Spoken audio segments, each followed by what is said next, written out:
You're listening to KZOM, Oleander Public Radio. Welcome to People's Guide to the Cthulhu Mythos, the podcast exploring cosmic horror, weird fiction, folklore, gothic literature, pulp nightmares, and the strange corners of culture that refuse to stay buried. Since 2015, we've been digging through the stories, films, games, history, the ideas that shape the mythos, and the countless horrors lurking beyond it. I'm D.B. Spitzer. Turn down the lights, keep your eyes off the stars, and join us as we take another walk through the dark. Joined as always by David Heath and Aunt Gore. Welcome to People's Guide to the Cthulhu Mythos. The Best Ghost Stories. Canon Alberic's Scrapbook by M.R. James. Saint Bertrand de Comminges is a decayed town on the spurs of the Pyrenees, not very far from Toulouse, and still nearer to Bagnères de Luchon. It was the site of a bishopric until the Revolution and had a cathedral which is visited by a certain number of tourists. In the spring of 1883, an Englishman arrived at this old-world place. I can hardly dignify it with the name of city, for there are not 1,000 inhabitants. He was a Cambridge man who had come specially from Toulouse to see St. Bertrand's Church, and had left two friends who were less keen archaeologists than himself in their hotel at Toulouse, under promise to join him on the following morning. Half an hour at the church would satisfy them, and all three could then pursue their journey in the direction of Auch. But our Englishman had come early on the day in question and proposed to himself to fill a notebook and to use several dozens of plates in the process of describing and photographing every corner of the wonderful church that dominates the little hill of Comminges. In order to carry out this design satisfactorily, it was necessary to monopolize the verger of the church for the day. The verger, or sacristan, I prefer the latter appellation, inaccurate as it may be, was accordingly sent for by the somewhat brusque lady who keeps the inn of the Chapeau Rouge, and when he came the Englishman found him an unexpectedly interesting object of study. It was not in the personal appearance of the little dry, wizened old man that the interest lay, for he was precisely like dozens of other church guardians in France, but in a curious, furtive, or rather hunted and oppressed air which he had. He was perpetually half glancing behind him. The muscles of his back and shoulders seemed to be hunched in a continual nervous contraction, as if he were expecting every moment to find himself in the clutch of an enemy. The Englishman hardly knew whether to put him down as a man haunted by a fixed delusion, or as one oppressed by a guilty conscience, or as an unbearably henpecked husband. The probabilities, when reckoned up, certainly pointed to the last idea, but still the impression conveyed was that of a more formidable persecutor, even than a termagant wife. However, the Englishman, let us call him Dennistown, was soon too deep in the notebook and too busy with his camera to give more than an occasional glance to the sacristan. Whenever he did look at him, he found him at no great distance, either huddling himself back against the wall or crouching in one of the gorgeous stalls. Dennistown became rather fidgety after a time. Mingled suspicions that he was keeping the old man from his déjeuner, that he was regarded as likely to make away with St. Bertrand's ivory crozier, or with the dusty stuffed crocodile that hangs over the font, began to torment him. "Won't you go home?" he said at last. "I'm quite well able to finish my notes alone. You can lock me in if you like. I shall want at least 2 hours more here, and it must be cold for you, isn't it?" "Good heavens," said the little man, whom the suggestion seemed to throw into a state of unaccountable terror. "Such a thing cannot be thought of for a moment. Leave monsieur alone in the church? No, 2 hours, 3 hours, all will be the same to me. I have breakfasted. I am not at all cold, with many thanks to monsieur." "Very well, my little man," quoth Dennistown to himself. "You have been warned, and you must take the consequences." Before the expiration of the 2 hours, the stalls, the enormous dilapidated organ, the choir screen of Bishop John de Mauleon, the remnants of glass and tapestry, and the objects in the treasure chamber had been well and truly examined. The sacristan still keeping at Dennistown's heels, and every now and then whipping round as if he had been stung when one or other of the strange noises that troubled a large empty building fell on his ear. Curious noises they were sometimes. Once, Dennistoun said to me, I could have sworn I heard a thin metallic voice laughing high up in the tower. I darted an inquiring glance at my sacristan. He was white to the lips. It is he. That is, it is no one. The door is locked, was all he said, and we looked at each other for a full minute. Another little incident puzzled Dennistoun a good deal. He was examining a large, dark picture that hangs behind the altar, one of a series illustrating the miracles of St. Bertrand. The composition of the picture is well-nigh indecipherable, but there is a Latin legend below which runs thus: Qualiter es Bertrandus liberavit hominum quem diabolus Dio volebat strangulare. How St. Bertrand delivered a man whom the devil long sought to strangle. Dennistoun was turning to the sacristan with a smile and a jocular remark of some sort on his lips, but he was confounded to see the old man on his knees, gazing at the picture with the eye of a suppliant in agony, his hands tightly clasped, and a rain of tears on his cheeks. Dennistoun naturally pretended to have noticed nothing, but the question would not away from him. Why should a daub of this kind affect anyone so strongly? He seemed to himself to be getting some sort of clue to the reason of the strange look that had been puzzling him all day. The man must be monomaniac. But what was his monomania? It was nearly 5 o'clock, the short day was drawing in, and the church began to fill with shadows, while the curious noises, the muffled footfalls and distant talking voices that had been perceptible all day, seemed to, no doubt because of the fading light and the consequently quickened sense of hearing, to become more frequent and insistent. The sacristan began for the first time to show signs of hurry and impatience. He heaved a sigh of relief when camera and notebook were finally packed up and stowed away, and hurriedly beckoned Dennistoun to the western door of the church under the tower. It was time to ring the Angelus. A few pulls at the reluctant rope, and the great bell Bertrand, high in the tower, began to speak, and swung her voice up among the pines and down to the valleys, loud with mountain streams, calling the dwellers on those lonely hills to remember and repeat the salutation of the angel to her whom he called blessed among women. With that, a profound quiet seemed to fall for the first time that day upon the little town, and Dennistoun and the sacristan went out of the church. On the doorstep they fell into conversation. Monsieur seems to interest himself in the old choir books in the sacristy. Undoubtedly. I was going to ask you if there was a library in the town. No, monsieur. Perhaps there used to be one belonging to the chapter, but it is now such a small place. Here came a strange pause of irresolution, as it seemed. Then with a sort of plunge he went on. But if monsieur is a monsieur de vieux livre, I have it on something that might interest him. It is not 100 yards. At once, all Dennistoun's cherished dreams of finding priceless manuscripts in untrodden corners of France flashed up, to die down again the next moment. It was probably a stupid missile of Plantin's printing, about 1580.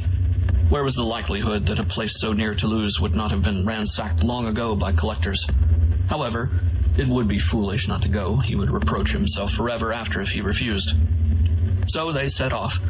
On the way, the curious irresolution and sudden determination of the sacristan recurred to Dennistoun, and he wondered in a shamefaced way whether he was being decoyed into some purlieu to be made away with, as a supposed rich Englishman. He contrived, therefore, to begin talking with his guide, and to drag in a rather clumsy fashion, the fact that he expected 2 friends to join him early the next morning. To his surprise, the announcement seemed to relieve the sacristan at once of some of the anxiety that oppressed him. That is well, he said brightly. That is very well. Monsieur will travel in company with his friends. They will be always near him. It is a good thing to travel thus in company, sometimes. The last word appeared to be added as an afterthought, and to bring with it a relapse into gloom for the poor little man. They were soon at the house, which was one rather larger than its neighbors, stone-built, with a shield carved over the door. The shield of Alberic de Mauléon, a collateral descendant, Dennistoun tells me, of Bishop John de Mauléon.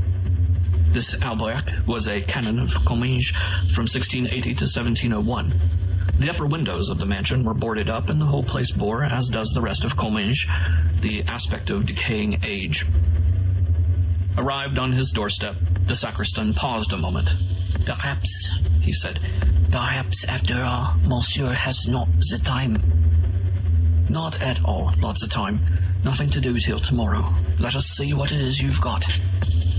The door was opened at this point, and a face looked out, a face far younger than the sacristan's, but bearing something of the same distressing look.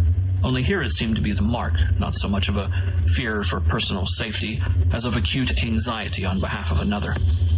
Plainly, the owner of the face was the sacristan's daughter, and but for the expression I have described, she was a handsome girl enough.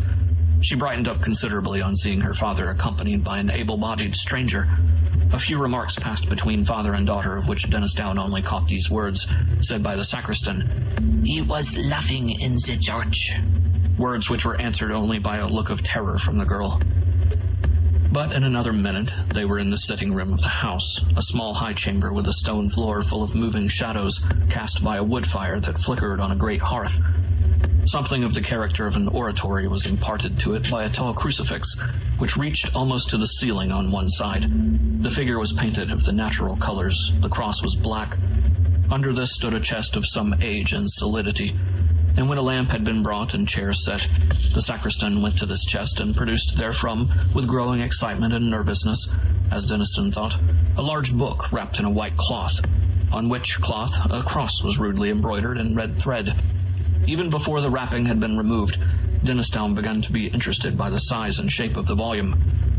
Too large for a missal, he thought, and not the shape of an antiphona. Perhaps it may be something good after all. The next moment the book was open, and Dennistown felt that he had at last lit upon something better than good. Before him lay a large folio, bound perhaps late in the 17th century, with the arms of Canon Alberic de Molion stamped in gold on the sides. There may have been 150 leaves of paper in the book, and on almost every one of them was fastened a leaf from an illuminated manuscript. Such a collection Dennistown had hardly dreamed of in his wildest moments. Here were 10 leaves from a copy of Genesis, illustrated with pictures which could not be later than 700 A.D. Further on was a complete set of pictures from a Psalter of English execution, of the very finest kind that the 13th century could produce. And perhaps best of all, there were 20 leaves of uncial writing in Latin, which, as a few words seen here and there told him at once, must belong to some very early unknown patristic treatise. Could it possibly be a fragment of the copy of Papias on the words of our Lord, which was known to have existed as late as the 12th century at Nimes? In any case, his mind was made up. That book must return to Cambridge with him, even if it had to draw the whole of his balance from the bank and stay at St. Bertrand till the money came. He glanced up at the sacristan to see if his face yielded any hint that the book was for sale. The sacristan was pale and his lips were working. "If Monsieur would turn on to the end," he said. So Monsieur turned on, meeting new treasures at every rise of a leaf. And at the end of the book he came upon 2 sheets of paper, of much more recent date than anything he had yet seen, which puzzled him considerably. They must be contemporary, he decided, with the unprincipled Canon Alberic, who had doubtless plundered the chapter library of St. Bertrand to form this priceless scrapbook. On the first of the paper sheets was a plan, carefully drawn and instantly recognizable by a person who knew the ground, of the south aisle and cloisters of St. Bertrand's. There were curious signs looking like planetary symbols, and a few Hebrew words in the corners, and in the northwest angle of the cloister was a cross drawn in gold paint. Below the plan were some lines of writing in Latin, which ran thus: Responsive 12 Milli, December 1694.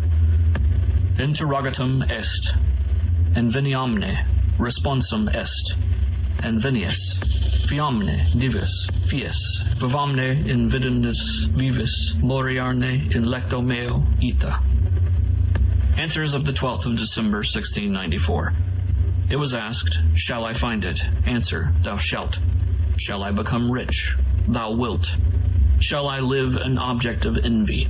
Thou wilt. Shall I die in my bed? Thou wilt. A good specimen of the treasure hunter's record.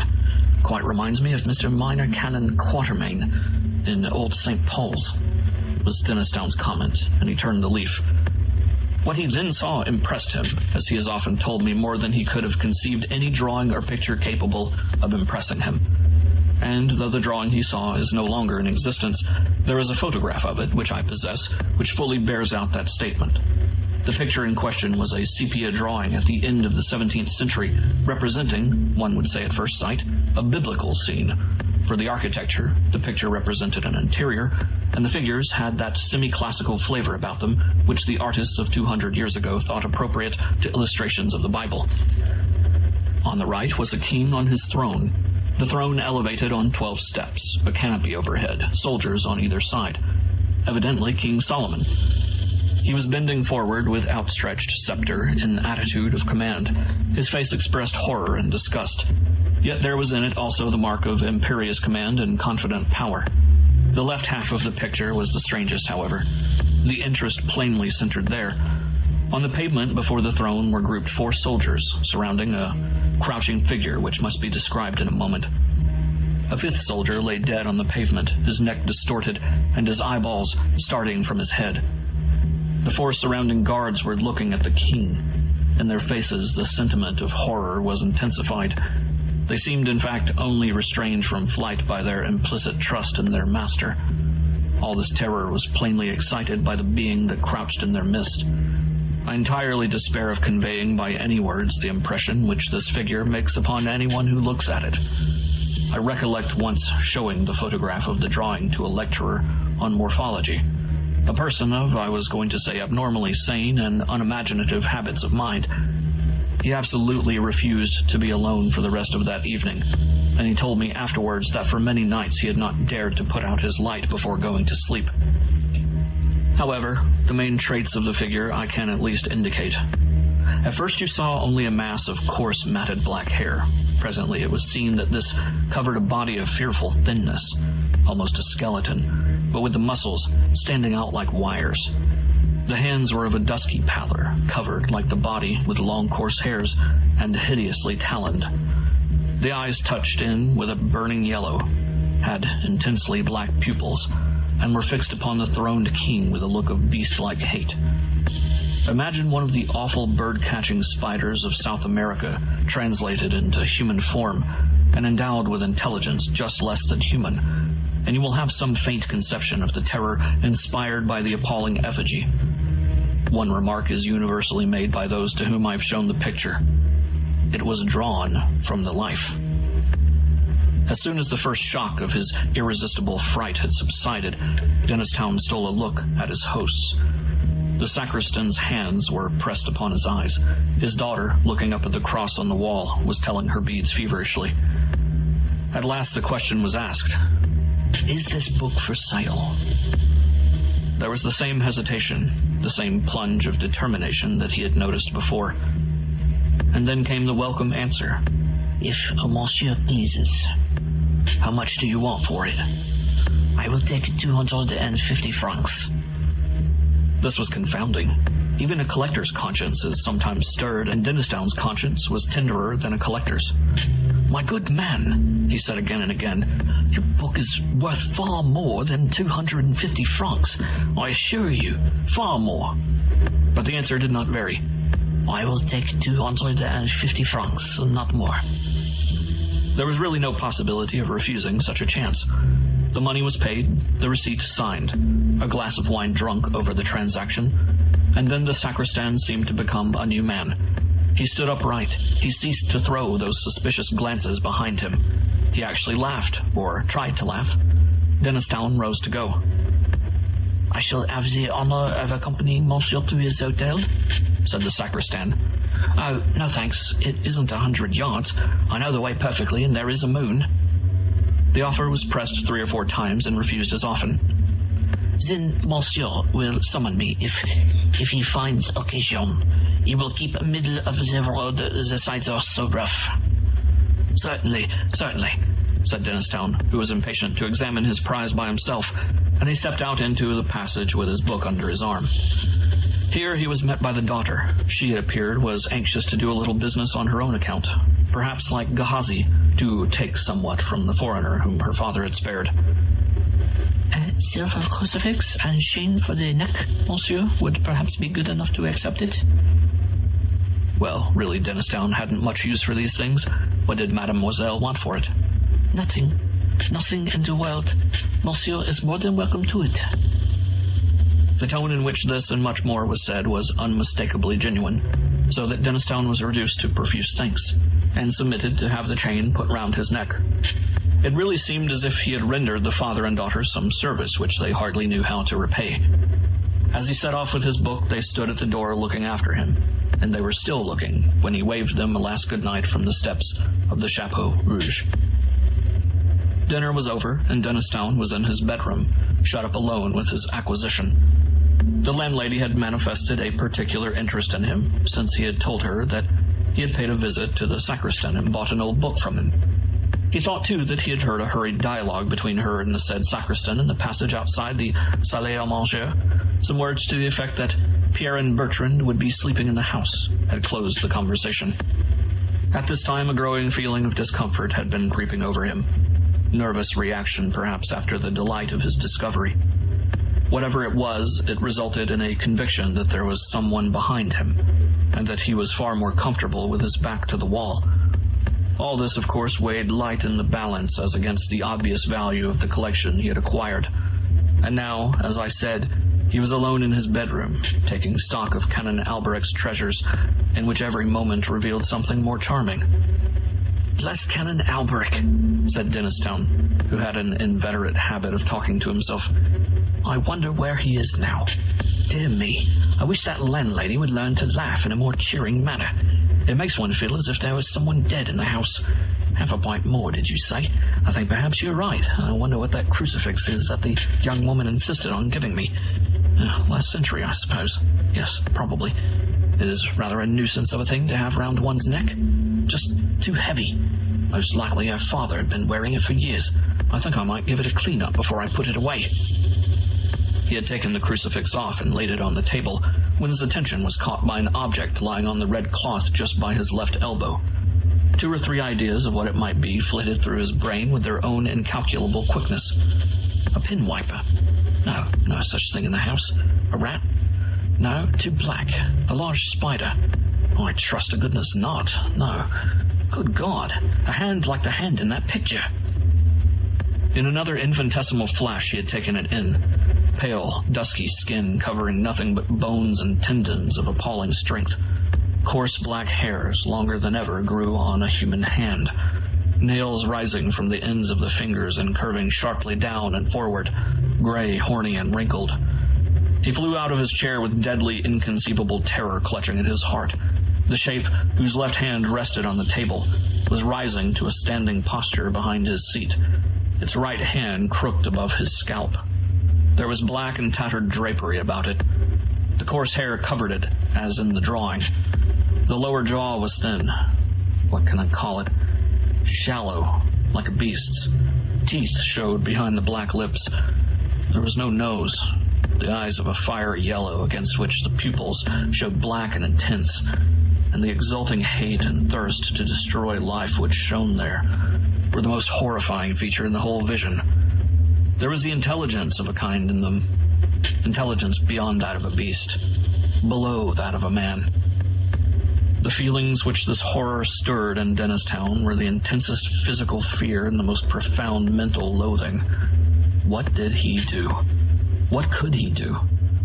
He had never been quite certain what words he said, but he knows that he spoke, that he grasped blindly at the silver crucifix, that he was conscious of a movement towards him on the part of the demon, and that he screamed with the voice of an animal in hideous pain. Pierre and Bertrand, the 2 sturdy little serving men who rushed in, saw nothing, but felt themselves thrust aside by something that passed out between them, and found Dennistoun in a swoon. They sat up with him that night, and his 2 friends were at St. Bertrand by 9 o'clock next morning. He himself, though still shaken and nervous, was almost himself by that time, and his story found credence with them, though not until they had seen the drawing and talked with the sacristan. Almost at dawn, the little man had come to the inn on some pretense, and had listened with the deepest interest to the story retailed by the landlady. He showed no surprise. "It is he. It is he. I have seen him myself," was his only comment, and to all questionings but one reply was vouchsafed. "2 fois je l'ai vu. 1000 fois je l'ai senti." He would tell them nothing of the provenance of the book, nor any details of his experiences. I shall soon sleep, and my rest will be sweeter. Why should you trouble me? He said. We shall never know what he or Canon Alberic de Molion suffered. At the back of that fateful drawing were some lines of writing which may be supposed to throw light on the situation.